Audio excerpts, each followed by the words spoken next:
A she has changed into a he, a kind of giant wrasse called a cobodai. This is a male, much larger than the diminutive female. He attempts to mate with her, and with any of the other dozen or so females that live in his territory. But females from around 10 years old take little notice of his advances.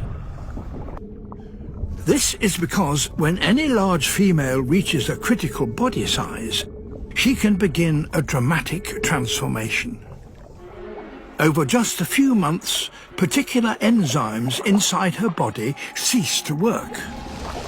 As time passes, a she has changed into a he.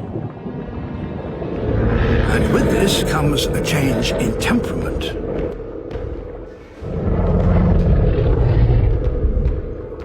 The more bulbous the head, the more it intimidates an opponent.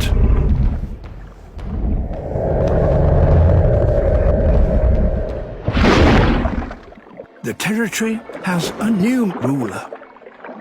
Only the largest females transform themselves in this way.